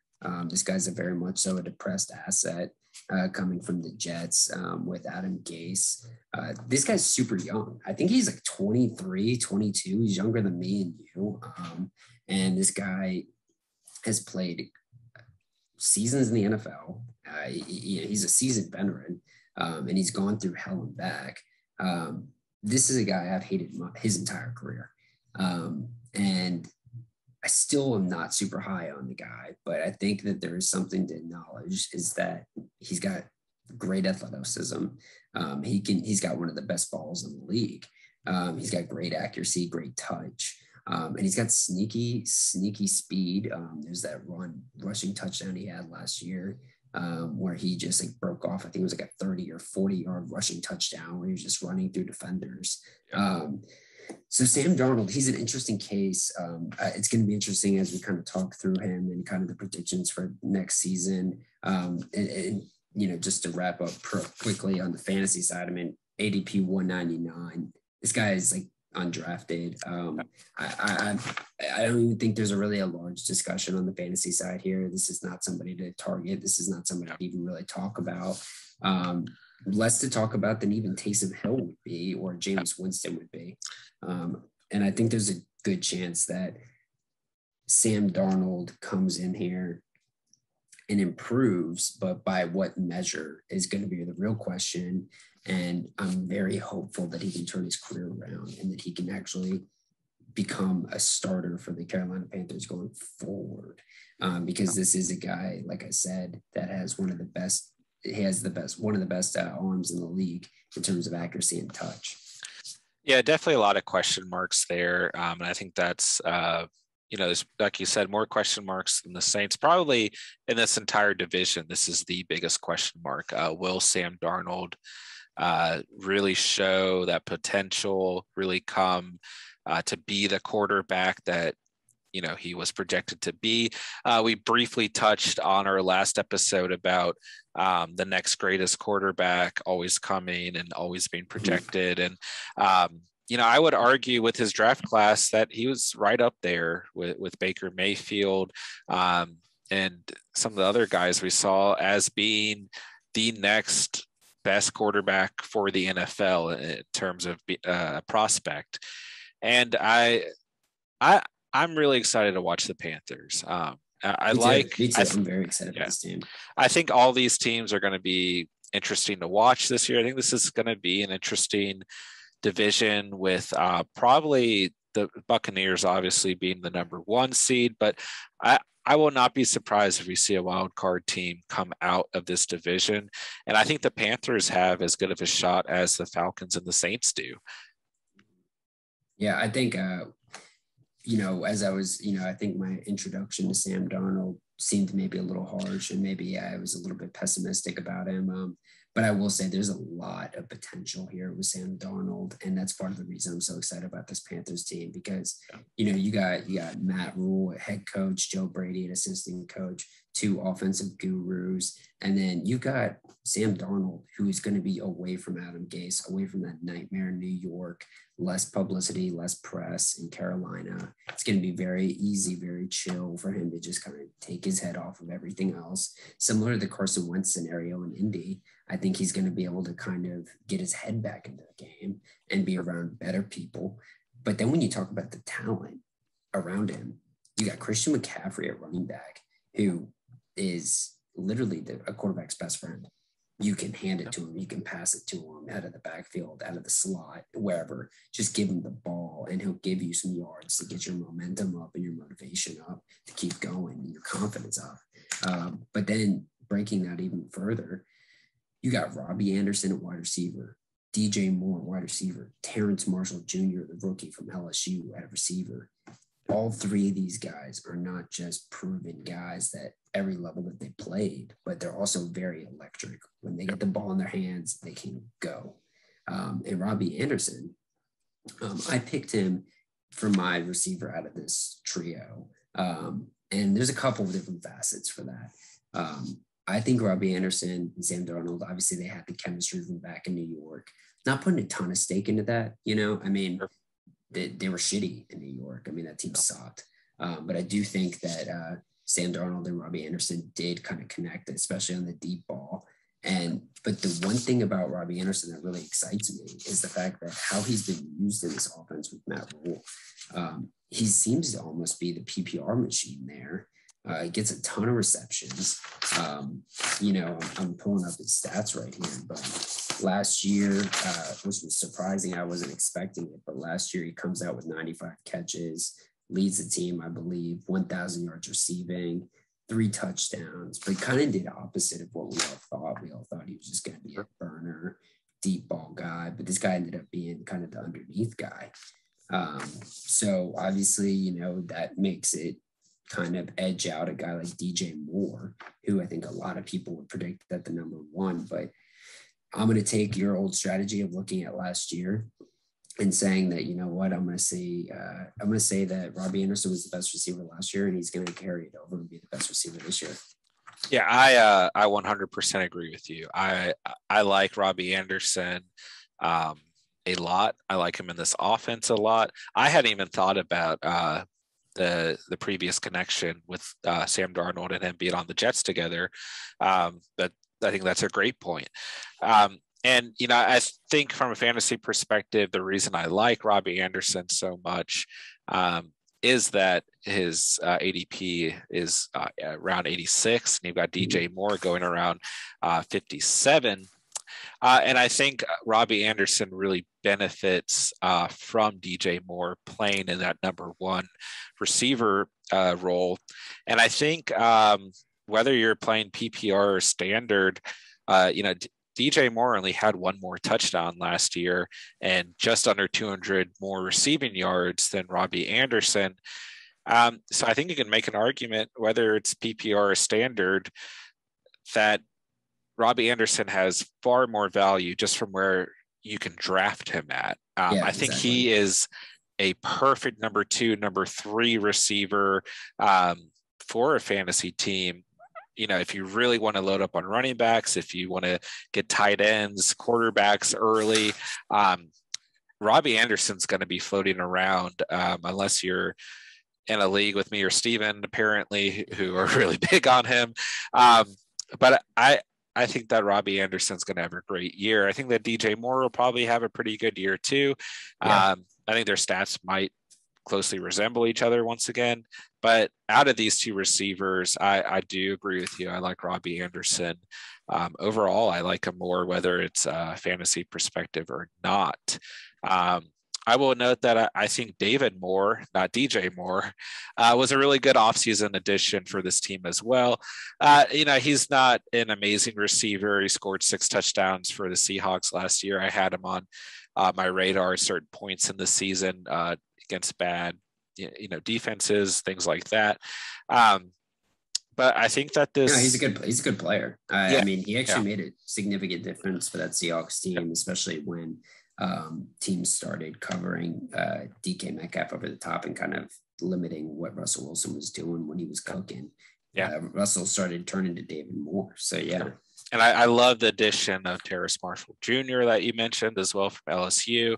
I think them losing Curtis Samuel hurts them, but I think kind of under the radar, they've pieced together a very good receiving core. And I think they can definitely be, as good as they were last year. They were a team that nobody really targeted their receivers in drafts. And by midseason, Robbie Anderson, DJ Moore, and Curtis Samuel were probably all starting somewhere. And I mean, to have 3 receivers from a fantasy perspective that are going to start is huge. And I think they're going to do it again this year, whether it's Terrace Marshall Jr., who edges out that number 3 position, or it's DJ Moore. And obviously you have a lot of receptions going towards Christian McCaffrey as well. And possibly number 2 running back, who I'll let you talk about. But one last note on these, the Carolina Panthers and their offseason additions. So you've got DJ Moore at wide receiver. You've got David Moore at wide receiver. So you add David Moore in the offseason, and then you also have David Moore, a rookie out of Grambling State, at the guard position. So that is 3 D Moores on this team. I just wonder how that plays out. That's going to trip up 1 or 2 nuances, that's for sure. Yeah, especially between DJ and David. Yes, I mean, obviously it's more confusing at the receiver position, but when I started to look at this roster and saw that, and I don't know where they picked this rookie, if he's going to end up being someone who has a chance to make the team or not. But I was kind of astounded to find a 3rd D Moore on this team. That's pretty funny. You already had 2. Yeah. But like I briefly mentioned, I'll let you go ahead and break down your fantasy. Go ahead. Yeah, no. So I think before even touching into the fantasy, I think you've got to talk about Christian McCaffrey.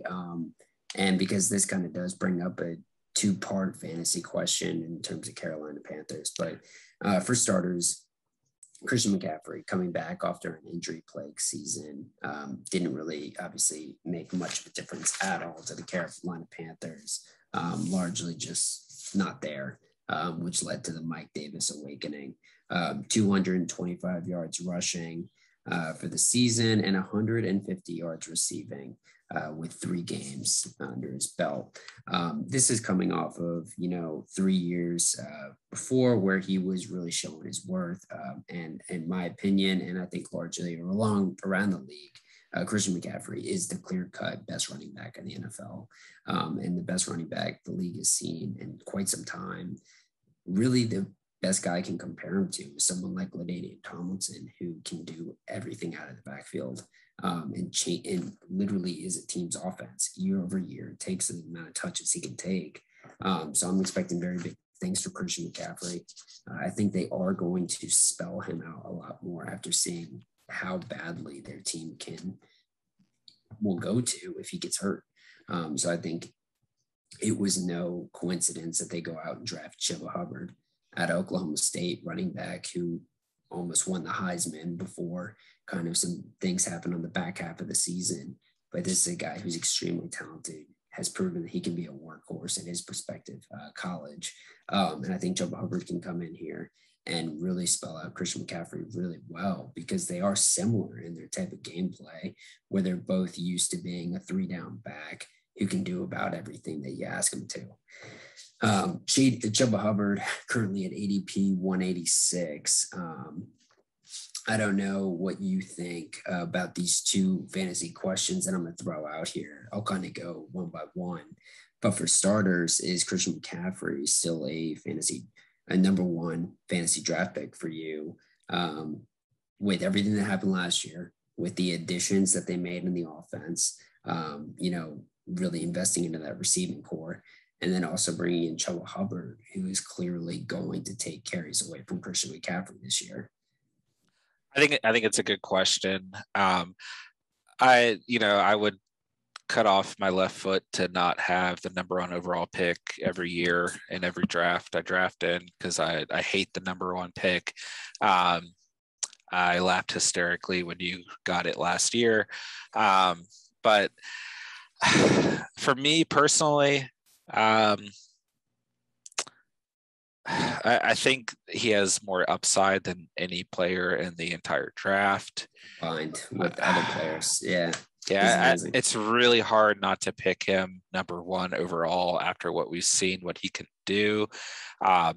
Very unfortunate. He dealt with injuries last year, even if he was on your team, even though it didn't matter in the long run. But I think that if you really want me to answer this question, who I think you should draft number one overall, and I know you're going to completely disagree, I still would pick Derrick Henry number one overall. When you look at the numbers, they're all there. Christian McCaffrey, I know your big argument is eventually Derrick Henry has to break down, right? He has to get injured. He just cannot take that many touches season after season. I think it's a fair argument. But I think any running back is, that could happen to any running back, right? Yeah. And I think Christian McCaffrey is as prime of an example of someone who's just going to get fed the ball over and over and over. And deservingly so, right? But and this is why, I just pray to the fantasy gods. I have a pick like number 6 to number 12. I just always seem to draft better. I would love number 10. I would love number 10. Yeah, I especially after the mock drafts I've done, I like picks 10, 11, and 12. And most years I say that. I really like that range to draft from, but I usually tend to fall somewhere between 5 and 7. The worst picks. Yeah, I would agree. But I don't think you go wrong if you pick him number one. I don't think you go wrong if he's still there at 2, 3, 4, or 5. Obviously, for whatever reason, I don't think he'll last. There's no way he falls out of the top 2. I don't think he falls out of the top 2. And if he does, I think you get a steal. Just from what we know, he's going to do in this offense as long as he stays healthy. And I think he will stay healthy. So to answer your question, even though I just went in like 100 different directions, I still think he certainly holds that value as the number one overall pick. I would too. And yeah. I mean, this is a guy, Christian McCaffrey. I'm his biggest fan. I lived in Colorado when he was at Valor, watched him in high school, watched him beat the hell out of other teams out there. Then went on to be his biggest fan at Stanford, where you saw this guy do things that nobody else did. The next Barry Sanders when he was there. Then he comes to Carolina, and it's like he never skips a beat from whatever level he's at. He dominates. And that's why I love this guy. And I think he's going to come back, embrace the injury, come out there and kill everybody again. Which actually makes me not even too worried that they bring in Chuba Hubbard, because I think it leads to the question of, is Chuba Hubbard, who has ADP 186, what's his fantasy value to you in the perspective of both a CMC owner and a CMC non-owner? Because those are two different lenses. Sure. I'll say this much. I mean, obviously, last note for me on Christian McCaffrey is definitely a prime contender for comeback player of the year. And I certainly hope that, he's able to play, he plays a full season. And I think if he does, the rest will work itself out. And I think he'll definitely more than likely win that award this coming year. In terms of Chuba Hubbard, who is my favorite player to say, I like saying his name, Chuba Hubbard. Yeah. I mean, awesome name. I don't know why I have such 10 a out of 10. boring 10 name out of 10. myself. Yeah. Um, I think that if you have the number one overall pick in this draft or in your fantasy draft, and you pick Christian McCaffrey, I think that with your last pick in the draft, or your second to last, third to last, you should pick Chuba Hubbard because then you automatically, if anything happens to Christian McCaffrey like last season, whether it's 2 games or 6 games, 8 games, you have the starting running back on the Carolina Panthers on your team. Now, if you do not have Christian McCaffrey on your roster as well, I think for now you stay away from drafting Chuba Hubbard because if CMC is playing, I think that Chuba Hubbard is going to be a great kind of the player to give Christian McCaffrey a rest. I think that, even early on, we might see him coming in even at a goal line position, sometimes just out of pure coincidence, and he might come in and score and might cause some early buzz on the waiver wire. I definitely think this is a rookie running back to keep an eye on, whether you are a Christian McCaffrey owner or a non-owner. I think that he's going to be someone who really complements what Christian McCaffrey does and is kind of actually help Christian McCaffrey not be at such a high risk of injury throughout the season as well. CMC is going to be able to take a step back when he needs to. He's going to be able to monitor his health a lot better. And don't get me wrong, last season he had Mike Davis as a number 2. He's had support at the number 2 position, but from what we've seen Chuba Hubbard do in college, this is a guy who could potentially start for an NFL team. And I hope it plays out, like an Alvin Kamara, Mark Ingram type situation that we've seen. It'd definitely be very entertaining to see this play out as, a backfield that utilizes 2 running backs, and they both just go out there and ball. So. Yeah, down the road, I definitely envision this team actually being there. You often see, especially in the fantasy lens, but just in terms of when you're looking at running backs, you got that 3-year peak window where they've got 3 years of like peak performance and then they start to slowly kind of fall off. I think you could really see Christian McCaffrey end up maybe merging into more of a dual head running back with Chuba Hubbard later on in his career, where this ends up just being a terrorizing offensive force at the running back position. But for right now, I think you hit it right on the head. If you're a CMC owner, you got to lock them up at the back half of the draft, so that you get in a position like I was, where when you lose Christian McCaffrey, God forbid, then you got a backup. But if you're not a CMC owner, it's a clear stay away on this one. I just don't think you touch it. There's a good chance Chuba Hubbard doesn't get drafted and he's out as a free agent. And if something happens, definitely jump to go pick him up. But I wouldn't emphasize it in a draft. Yeah. Well, I'm glad we agree on that topic. Yeah. I do, I know we didn't dive too much into defenses tonight. We might hear at the end as we wrap up this episode, but I really like the additions of Hassan Reddick to the Panthers, as well as AJ Bouye at the cornerback position. And JC Horn, man. I was about to say, oh my God, the selection of JC Horn, I think, is a great selection as well. And a lot of people, wanted to see it. Something on the offense selected with that pick, but I think they made a great decision in picking a corner. I think someone who's going to play really well for this team. And, I think the front 7 is more of an area of concern. You've, down the road, you got to get Brian Burns some support. We've seen what he could do. You've got Denzel Perryman and Shaq Thompson, both in their going on their 8th year in the NFL. I like Shaq Thompson. Yeah, I like both of them a lot. But as a linebacker kind of similar to the running back position, as you start to age, you just kind of lose that edge typically. But I think that those are 2 good veterans who can help lead this team.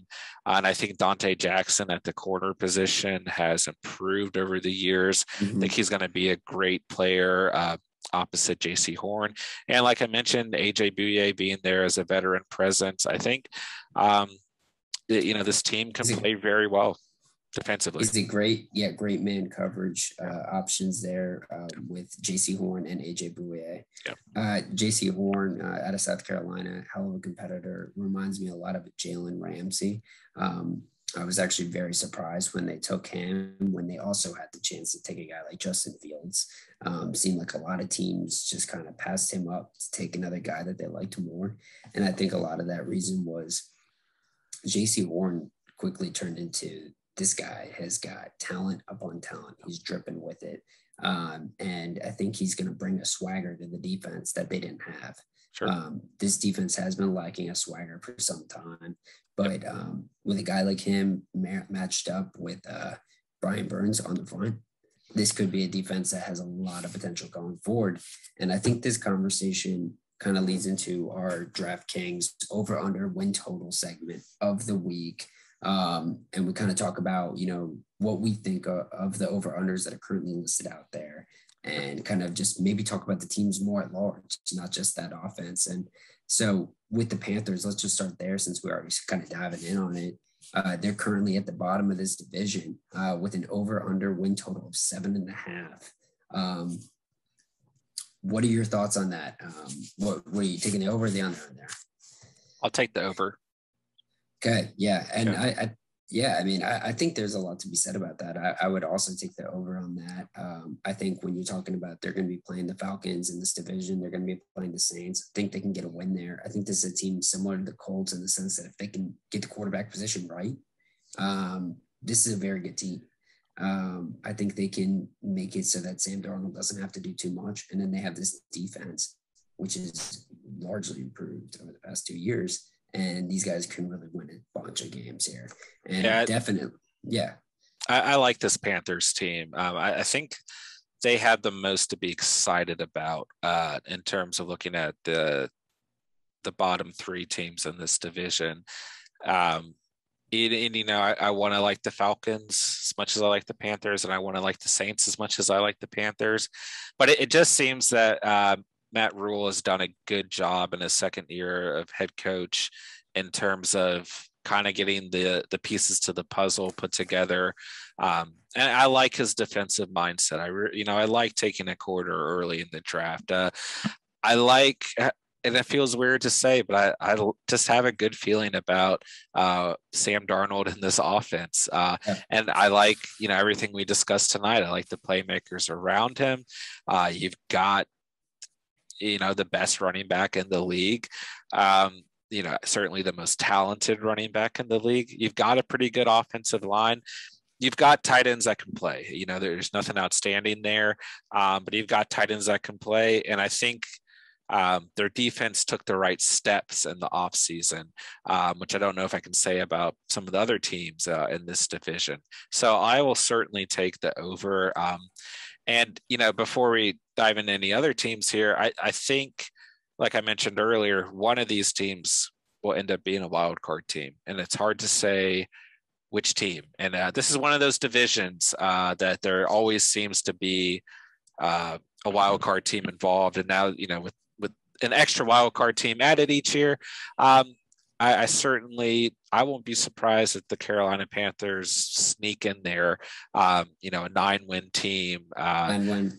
Yeah, I was gonna ask what you think your actual win total would be. I think my ceiling is 9 wins on this team. So you're a little bit more optimistic than I am. I'm just gonna be a little bit over and say I'll buy it, but I'm gonna take it at 8. And basically my overall conclusion is that I think this team is definitely the most promising in the division outside of Tampa. But with that said too, we already talked about how Tampa has a really easy schedule that drains down the entire division. Carolina is going to have an even easier schedule. And I think they're going to get a lot of favorable matchups. And so I'm very optimistic about those guys. Going to the next team, I don't think we're going to be quite as optimistic about. What are your thoughts on the Falcons? Over under 7.5 for the year. I'm going to take the under. I'm not going to take the under by much. I think this is probably still a 7-win team. I think they will be the worst team in this division. I just don't think they took enough steps in the offseason, especially in regards to their defense. I just think this is one of those teams that we're going to see steadily start to decline and be in the middle of a rebuild before we know it. And I want to like the Falcons, and I think from a fantasy perspective, they have a lot of valuable players, but obviously when it comes to winning football games, fantasy doesn't necessarily matter. And I am going to take the under here. I see this as a 7-win team. I think it's possible that they only win 6 games as my low. And I think the ceiling here is no more than 7.5, but overall I'm still going to take the under here. Yeah, I think it's quite rich that they have it at 7.5. This team really seems like a 6.5, 6-game type of win season. And like you said, this is a team that I think in a year or two is just going to do a complete rebuild. We could see Matt Ryan on the outs. We could see a complete overhaul of the team. This is a defense that is completely horrendous. And an offense that is still putting it all together. And let's just be honest, if Kyle Pitts doesn't turn out to be the phenom they think he is going to be, this is just going to be a catastrophe. So we will see, but I think we're both on the under on the Falcons for sure. Yep. And then second, right now we got the New Orleans Saints at a over-under of 9 games. I'm going to jump on and just say I'm hitting the under on this heavy.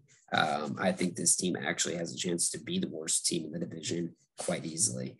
That quarterback position is so screwed up.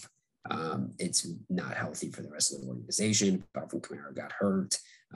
This team is going to rely a lot on Taysom Hill and Jameis Winston. And you're really putting a lot of faith into the system, into the coach here. If that defense doesn't hold up, this team could be on the outs pretty quick. Yeah, and I think this is kind of in some regards, a similar situation to what you said about the Tennessee Titans last year about being an injury or two away from being an awful, awful team. And I think if, God forbid anything does happen to Alvin Kamara, and if Michael Thomas has any injuries that are still plaguing him, this team will be god awful if those two are not on the field. The heartbeat of this team is no longer at the quarterback position. It relies on what the starting quarterback can do with Michael Thomas and with Alvin Kamara on the field. I do think, they have a good offensive line, which works to their advantage, obviously. They were able to get Ryan Ramczyk back on the team. But I think, my bigger concern for this team overall is just not taking a lot of steps forward in terms of their defense in the off season. Marcus Williams still here, Malcolm Jenkins at the kind of end of his career, his 14th year. Way end of his career. Yeah, Marshawn Lattimore is still a very talented cornerback. And, obviously you've got Cameron Jordan on this team. They've shown that they are not afraid to draft defensive ends.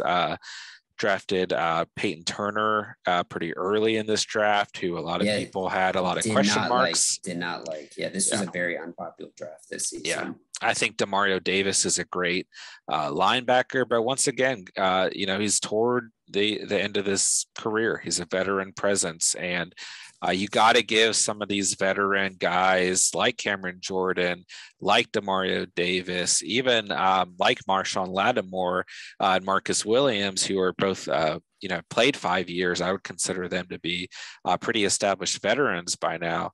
You've got to get them some help. And, don't get me wrong, they've drafted plenty of players on the defensive side of the ball this year, but there's really none that I can look at and say, oh yeah, that guy's going to make an immediate impact.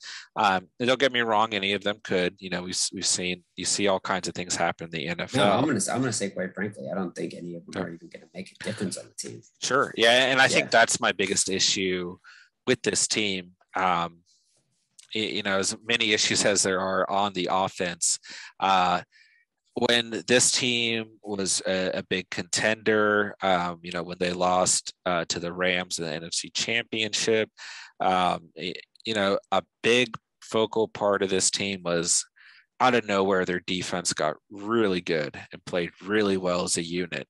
And we've seen that decline begin to happen over the past year or two.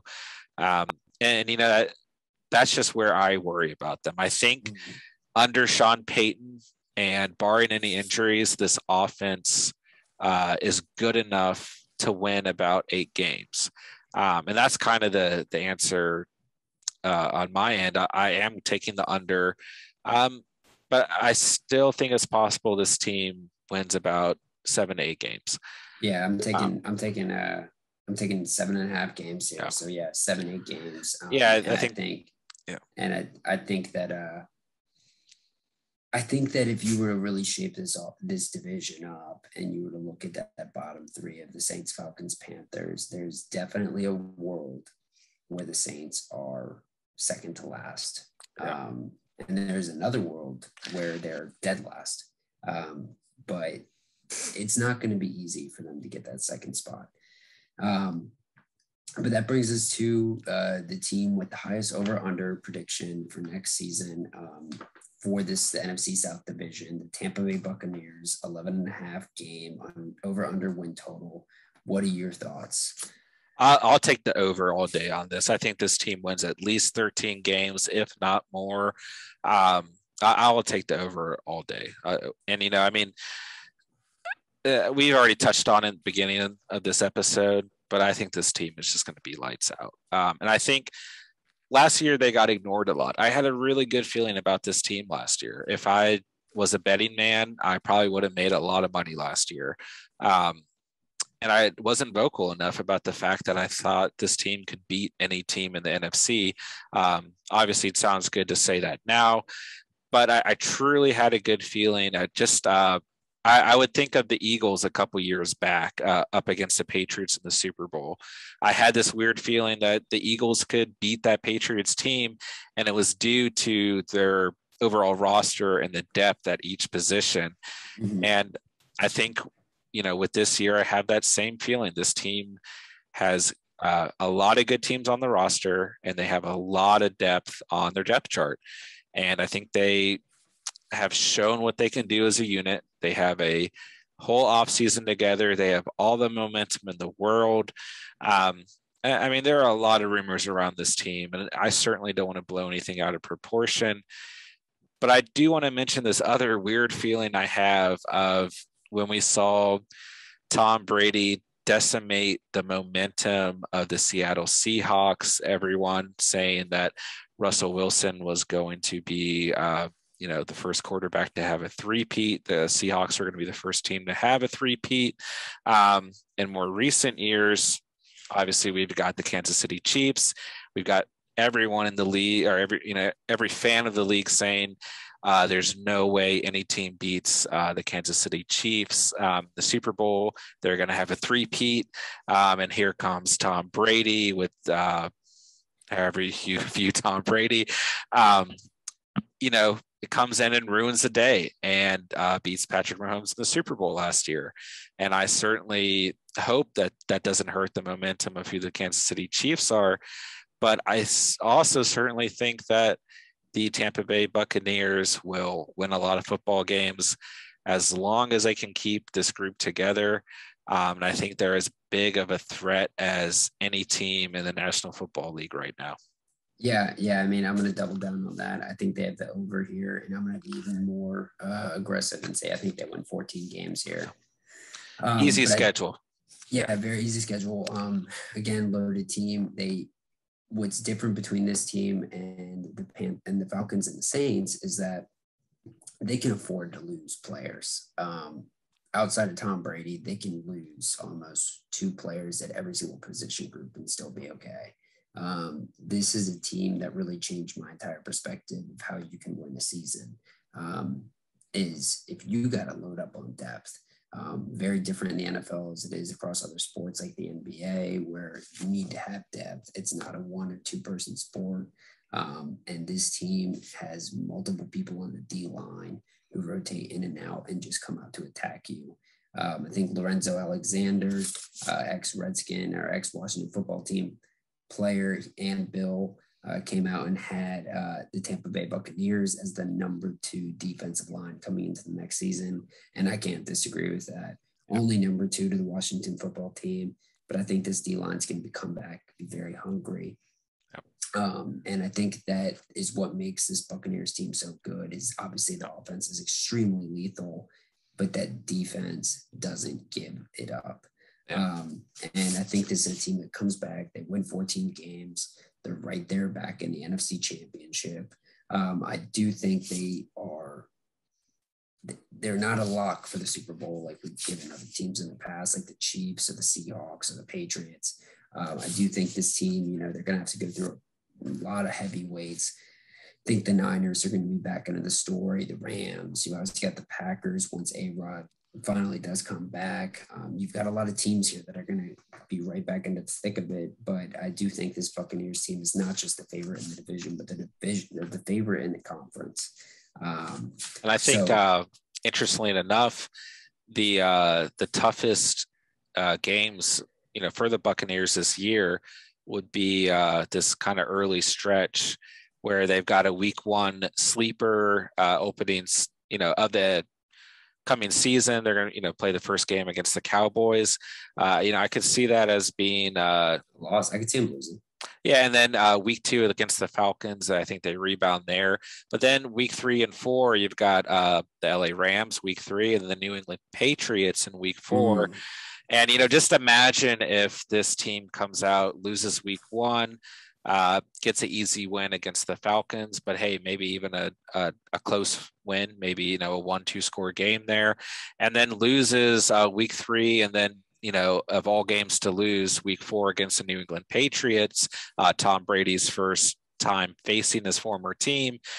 Just imagine the narrative there. And then in the coming weeks, you've got the Dolphins, who are a very good football team. Don't get me wrong. Yeah. But then you got the Eagles, you got the Bears, you got the Saints, you got a bye week, got the Washington football team. Definitely not someone to undervalue, not a team to your eyes out. Yeah. I mean, we saw them match up in the playoffs last year, but then you got the Giants, you've got your Colts, who I think is a tough matchup. You got the Falcons again, and then you got the Bills, which is a big game, definitely one of the heavyweights of the AFC. And then you kind of end out the year with the Saints, the Panthers, the Jets, and the Panthers. So 4 wins is what they're going to line it up at. This is what the NFL does every year. This is what happened last year. They had a tough beginning schedule. So they started off a little slow, but then they got on this, I don't know, they won like 13 games in a row. And so I could see that narrative happening again. A tough, everyone's saying, oh, this team is lights out, everything that we've already talked about tonight. But I could easily see kind of a sneaky bad start to this season, only to see the rest of the season, maybe 1 or 2 losses after the first 4 weeks. But just to double down on my position, let's say the Carolina Panthers are fighting for a playoff spot towards the end of the season, and they need those divisional wins against the Buccaneers. That could certainly get interesting.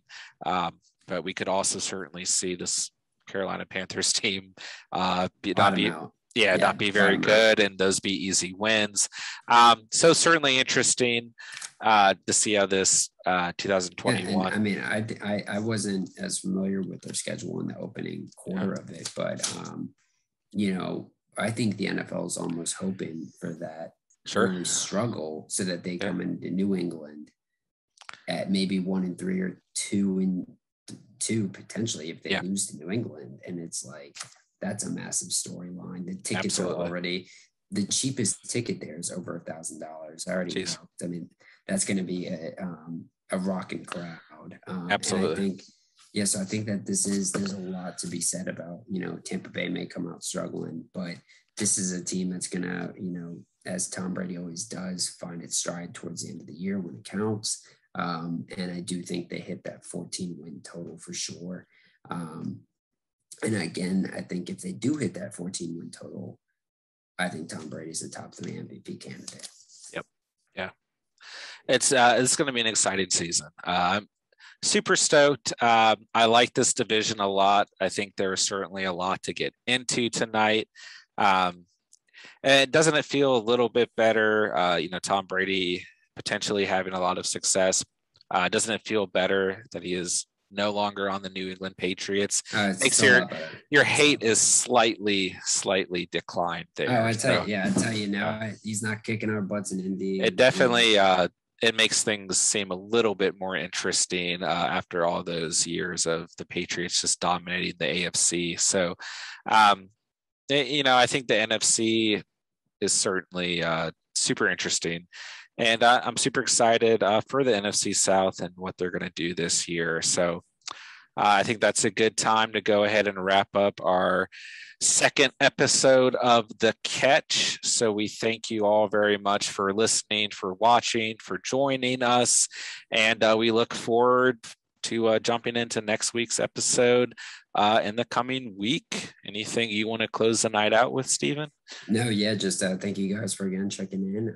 Next week we're going to be going ahead and tackling the AFC North. So jumping over to cover Lamar Jackson, Baker Mayfield's going to be an exciting week. And very excited to kind of break it down. So I hope you all have a great, safe rest of your week. Absolutely. And we will end things on that note. Thanks again for watching. This was The Catch.